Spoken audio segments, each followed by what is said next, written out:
स्वागत है आपका द परीक्षा महोत्सव बाय लवली में, जहां आज मैं लेकर आई हूं बिहार बोर्ड कक्षा 6 के विज्ञान पुस्तक को, जिसमें आज का अध्याय है अध्याय 6 पदार्थ में परिवर्तन। आइए देखते हैं क्या है इस विषय इस अध्याय में। आप अपने अपने आसपास की कई चीज़ों को रोक देखते हैं। यदि आपको यह कहा जाए कि आसपास की चीज़ों में क्या कोई परिवर्तन दिखाई देता है, तो इस नज़रिए से चीज़ों का अवलोकन करने में जरूर उत्सुकता बढ़ेगी। ठीक है, अब घर की वस्तुएं जैसे पानी हो गया, मोमबत्ती हो गया, कागज, अब विभिन्न प्रकार के हैं। अब तालिका 6.1 में कुछ उदाहरण दिए गए हैं। ऐसे ही तालिका अपने अभ्यास पुस्तक में बनाइए और अपने घर या आसपास पाई जाने वाली चीज़ों के नाम इस तालिका में लिखें। इनमें से कौन कौन सी चीज़ें आपको परिवर्तन दिखाई देता है ना। अपने मित्रों के साथ चर्चा भी कीजिए। बहुत सारी चीज़ें दिखाई देती है। पहले स्वयं अपने शरीर का अवलोकन कीजिए। समय पर आपके बाल बढ़ते हैं तथा नाखून बढ़ते हैं। यदि इन बालों और नाखून को नहीं काटेंगे तो बढ़ते चले जाएंगे। क्या परिवर्तन हो रहा है और हम अपने नाखून तथा बाल कटवाते हैं, पुनः ये बढ़ते रहते हैं। आइए तालिका 6.1 में सूचीबद्ध घर की कुछ वस्तुओं के क्रियाकलाप करें तथा इनमें होने वाली परिवर्तनों का अवलोकन करें। क्रियाकलाप 1, अखबार का एक बड़ा कागज ले तथा उसे मोड़कर नाव बना ले। आप इसे पानी में चलाकर देख सकते हैं। नाव के मोड़े हुए कागज को पुनः सीधा करें। कागज से नाव तथा नाव से कागज पुनः प्राप्त कर सकते हैं। क्या इस कागज से अन्य खिलौने बनाकर तक खोलकर पुनः कागज की पहले वाली स्थिति प्राप्त कर सकते हैं। क्या कागज का हवाई जहाज बनाकर ऐसा देख सकते हैं। ठीक है, अखबार के कागज को मोड़कर बनाई गई टोपी है ना, ये रहा, ये नाव हो गई। अब क्रियाकलाप, थोड़ा आटा लेकर गूंदें और गूंदे हुए आटे को लोई बनाकर इससे रोटी बना ले। बेले, इस बेली हुई रोटी को पुनः चकले से निकाल कर लोई बनाए। ठीक है, देखिए इस तरह से आटा गूंदते हैं और फिर बेली बना के बेली गई रोटी। अब क्रियाकलाप 3 क्या है, एक गुब्बारा ले और उसे मुंह से हवा देकर फुलाएं।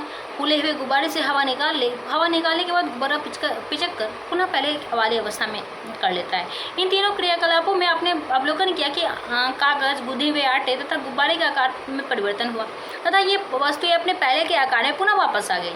अब इन तीनों क्रियाकलापों को आप को कुछ अलग ढंग से करने के प्रयास करेंगे, है ना। जैसे जिस अखबार के कागज से आपने नाव बनाया तथा हवाई जहाज बनाई थी, उस कागज़ को पेंसिल से नाव का आकार बनाकर कैंची से काटकर तथा हवाई जहाज की आकृति प्राप्त कर लें। ठीक है, देखिए इस तरह से। अब देखिए ठीक गूंदे हुए आटे की रोटी, लोई से रोटी बेल कर उसे तवे पर सेकिए, इस तरह से। अब जो है क्रियाकलाप 6 में देखेंगे, उसी गुब्बारे को लेकर फुलाइए जिसका क्रियाकलाप 1 में प्रयोग किया था। फूले हुए गुब्बारे को धागे से बांध दीजिए। गुब्बारे में नुकीली पेंसिल से छेद कीजिए। छेद होते ही गुब्बारा फट जाता है। क्रियाकलाप 1 में अब आपने अवलोकन किया था कि अखबार के कागज को मोड़कर नाव बनाकर तथा कागज को खोलकर पुनः अखबार का कागज पहले वाली आकृति में आ जाता है। इसी अखबार के कागज को क्रियाकलाप 4 में कैंची से काट कर नाव बनाई। अब आप क्या ऐसा करने से अखबार के कागज को पहले वाली आकृति प्राप्त कर सकते हैं? ठीक है, नहीं कर पाएंगे। अब क्रियाकलाप 2 में आटे की लोई से रोटी बेली गई थी तथा इसे पुनः मोड़कर प्राप्त कर सकते हैं। लेकिन क्रियाकलाप 5 में बेली गई रोटी को तवे पर पकाया। क्या पकाई गई रोटी से आटे की लोई पुनः प्राप्त कर सकते हैं? नहीं कर सकते। क्रियाकलाप 3 में एक पिच के गुब्बारे को फुलाया, है ना। इसमें हवा निकाले जाने पर गुब्बारा पिचक जाता है, पहले की अवस्था में आ जाता है। लेकिन अगर इसी गुब्बारे को फुलाकर छेद कर दिया जाए, गुब्बारा फट जाएगा। क्या फटे हुए गुब्बारे को पुनः फुलाया जा सकता है? नहीं फुलाया जा सकता। अथवा गुब्बारे को पहली वाली आकृति में वापस लाया जा सकता है? नहीं लाया जा सकता है। अब इन क्रियाकलापों के अवलोकन से यह पता लगाते हैं कि क्रियाकलाप 4, 5, 6 को वापस पलटा नहीं जा सकता, लेकिन 1, 2, 3 को वापस पलटा जा सकता है। उपयुक्त क्रियाकलापों में से जो यह बात सामने आती है कि अलग अलग परिस्थितियों में किसी वस्तु को पुनः उसकी पूर्व अवस्था में वापस लाया जा सकता है, क्या वापस नहीं लाया जा सकता। अब आप घर से बाहर जाकर आसपास की वस्तुओं, पदार्थों में होने वाले परिवर्तन को देखिए, वर्णन करें कि क्या क्या हो रहा है। अब तालिका 6.2 में कुछ सामान्य परिवर्तन दिए गए हैं। इसमें से कुछ परिवर्तन पूर्व अवस्था में लाए जा सकते हैं और कुछ नहीं। ठीक है, अब इन्हें छांटते हैं। जैसे दूध से दही का जमना, क्या पूर्वावस्था में ला सकते हैं? नहीं ला सकते हैं। ठीक है, ठंडे दूध से गर्म दूध, हाँ कर सकते हैं। दूध से पनीर, नहीं।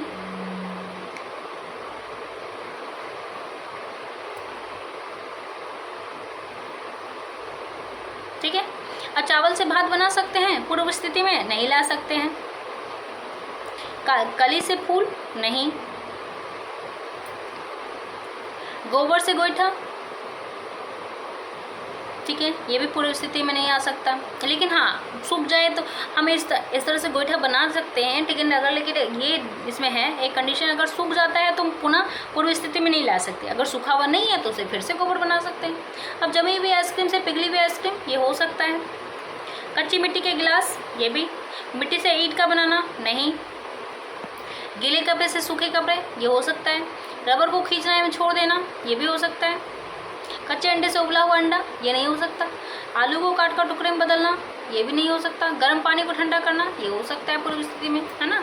गर्म पानी को पूर्व ठंडा भी कर सकते हैं, फिर से गर्म कर सकते हैं ना। आपने कुम्हार को अपने चाक पर काम करते हुए देखा होगा कि वह मिट्टी की लोई को बर्तन में बदल देता है। कभी कभी आपने यह भी देखा होगा, ठीक ढंग से बर्तन नहीं बने, वह पुनः उसे मिट्टी की लोई में बदल देता है ना। कच्ची मिट्टी रहती है तो सूख जाए तो उसको नहीं बदल सकता। इस तरह के परिवर्तनों का अवलोकन कर आप पता लगा सकते हैं कि वह किस तरह का परिवर्तन है। कुम्हार इन मिट्टी के बर्तनों को आग में पकाते हैं। आग में पकने के बाद मिट्टी का रंग लाल या कहीं कहीं काला हो जाता है।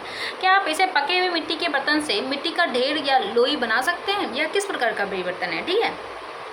आप अपने गांव में अक्सर बैलगाड़ी देखते होंगे, कभी कभी ये शहर में भी दिखाई पड़ते हैं। बैलगाड़ी के पहियों की गोलाई को देखिए, आप देखेंगे कि पहिए के चारों ओर लोहे की गोल पट्टी रिम लगी हुई होती है। यह रिम पहिए पर कैसे चढ़ाई जाती है? पहिए के आकार के बराबर रिम को ऐसे चढ़ाने में दिक्कत होती है तथा नहीं चढ़ती है। जब रिम को गर्म किया जाता है तो यह आसानी से पहिए पर चढ़ जाती है तथा ठंडी होने पर कस जाती है।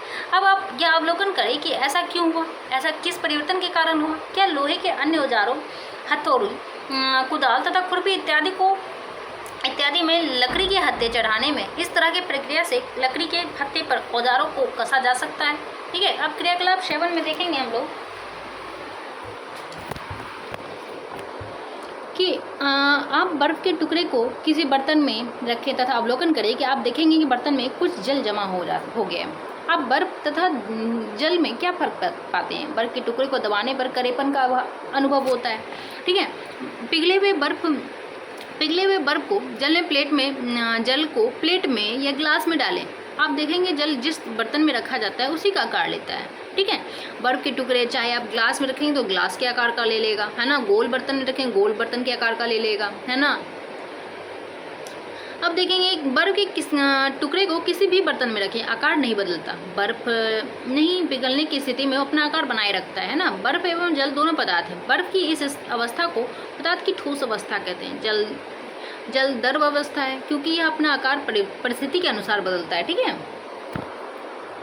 अब आप बर्फ वाले बर्तन को गर्म करें और ढक कर रखें। जब आप ढक्कन को हटाएंगे तो भाप निकलकर फैलते हुए नजर आएंगे, है ना। निकलती हुई भाप जलवाष्प की आकृति को देखने पर यह अनिश्चित आकार में किसी भी दिशा में बैठते हुए दिखाई देगी, है ना। किसी भी दिशा में इसका कोई आकार नहीं होता। गैस का जो है कोई निश्चित आकार आयतन नहीं होता। यह पदार्थ की गैसीय अवस्था है। तो अभी तक हमने अब क्या देखा? इस प्रकार आप देखते हैं कि अभी तक आपने 3 अवस्थाएं देखी। पहला ठोस अवस्था, दूसरा क्या है द्रव अवस्था और तीसरा क्या है गैसीय अवस्था। तो ये पदार्थ की 3 अवस्थाएं हैं, ठीक है। अब देखिए बर्फ से जल को बदलना और जल से भाप जलवाष्प कहलाता है ना। ठोस से द्रव, है ना, और द्रव से गैस। बर्फ का पिघलना, देखिए बर्फ को पिघलाएं, अब जल का वाष्पन और संघनन हो गया, है ना। जब आप ढक्कन हटाते हैं तो आपको ढक्कन पर जल की बूंदें भी नजर आएगी। क्या जलवाष्प ठंडा होकर जल में बदल गया?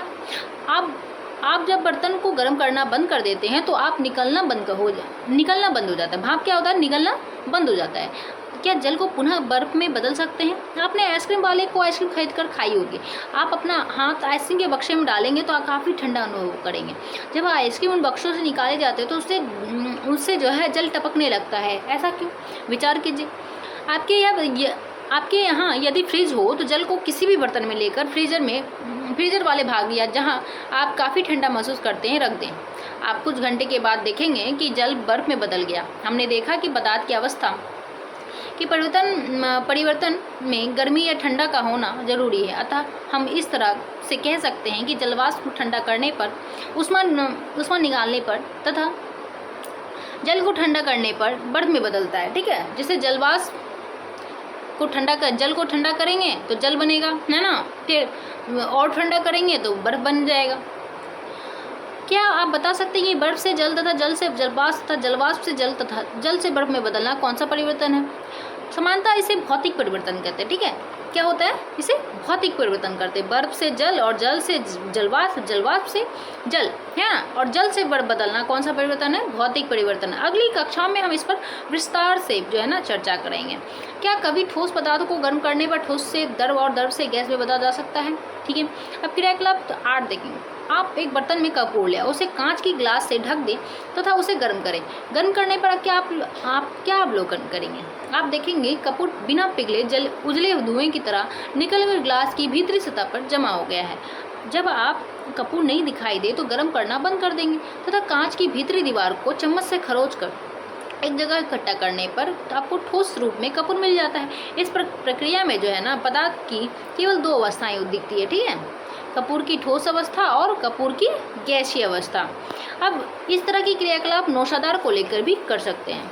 अब क्रियाकलाप 9 में है, आप एक अंडा लेकर फोड़े तथा इसके अंदर द्रव पदार्थ को लेकर किसी बर्तन में गर्म करें तथा आप देखेंगे कि अंडे से निकला द्रव ठोस में बदल गया है ना। आपने उबले हुए अंडे को देखा होगा, आप अनुमान लगा सकते हैं कि अंडे का द्रव गर्मी पाकर ठोस में बदल गया है। क्रियाकलाप 10 में देखेंगे, एक छोटी मोमबत्ती लेकर उसकी लंबाई स्केल से नापें, इसे एक उचित स्थान पर लगाकर जलाएं, कुछ समय तक जलने दें, मोमबत्ती को बुझा दें तथा पुनः उसकी लंबाई नापें। ठीक है, देखिए इस तरह से मोमबत्ती जल रहा है और ये इसका लंबाई जो है घटते जा रहा है ना। आप क्या लंबाई में कुछ अंतर पाते हैं। हाँ, बिल्कुल पाते हैं। क्या मोमबत्ती की पहले वाली लंबाई पुनः प्राप्त की जा सकती है। नहीं, ऐसे परिवर्तन को हम क्या कहते हैं, रासायनिक परिवर्तन कहते हैं। क्या कहते हैं, रासायनिक परिवर्तन। सीधा समझिए, जिसे हम पहले की अवस्था में पा सकते हैं तो उसे क्या कहेंगे, भौतिक परिवर्तन। जिसे पहले की अवस्था में पा नहीं सकते उसे रासायनिक परिवर्तन कहेंगे। इसे हम अगली कक्षा में अच्छे से पढ़ेंगे। यदि कुछ मोम बर्तन में ले और गर्म करें तो इसका परिवर्तन को पलट सकते हैं। ठीक है, अब उपयुक्त क्रियाकलापों से परिवर्तन में की दृष्टि से क्या क्या अनुमान और निष्कर्ष निकल सकता है। अगर आपने क्रियाकलापों से यह अवलोकन किया है कि कोई ठोस पदार्थ गर्म करने पर द्रव अवस्था और गैसीय अवस्था में बदलता है, तो कोई ठोस से सीधे गैसीय अवस्था में तथा ठंडा होने से पहले वाली अवस्था में प्राप्त कर लेते हैं। अंडे को उबालने पर उसके अंदर का द्रव पदार्थ ठोस में बदल जाता है। ठीक है, कोई पदार्थ इसी अवस्था में आने पर पहले वाली अवस्था में प्राप्त नहीं करता है। अवस्था परिवर्तन के लिए पदार्थ के विशिष्ट गुण प्रकृति हैं, जिनके अनुसार अलग अलग स्थिति में अवस्था परिवर्तन होता है। यह परिवर्तन पदार्थ की अवस्था, आकार, रंग और गुण में हो सकता है। ठीक है, अब नए शब्द देखिए, भौतिक परिवर्तन हमने पढ़ा है ना, फिजिकल चेंज, रासायनिक परिवर्तन पढ़ा, केमिकल चेंज, जलवाष्प मतलब वाटर वेपर, और हमने क्या क्या सीखा, वस्तुओं या पदार्थ की अवस्था में परिवर्तन होता है। कुछ पदार्थों की अवस्था में हुए परिवर्तन के बाद जो है ना पुनः पूर्व अवस्था में लाया जा सकता है, तो इसे क्या कर देंगे, भौतिक अवस्था कहेंगे। क्या कहेंगे, भौतिक चेंज कहेंगे। ठीक है, और कुछ परिवर्तन ऐसे होते हैं जिन्हें पदार्थ को पुनः पूर्व अवस्था में नहीं लाया जाता, उसे रासायनिक चेंज कहते हैं। ठीक है,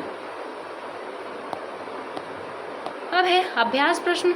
निम्न में से कौन सा पदार्थ ठोस अवस्था से सीधे गैसीय अवस्था में परिवर्तित हो जाता है। देखिए कपूर। ठीक है, बिना उबले हुए अंडे का द्रव गर्मी पाकर बदल जाता है। बिना उबले हुए अंडे का द्रव गर्मी पाकर बदल जाता हो तो चूजे में बदल जाता है। ठीक है, इनमें से कोई नहीं होगा। और उबाल देंगे तो द्रव में बदल जाएगा, है ना, सॉरी उबाल देंगे तो ठोस में बदल जाएगा, द्रव में नहीं।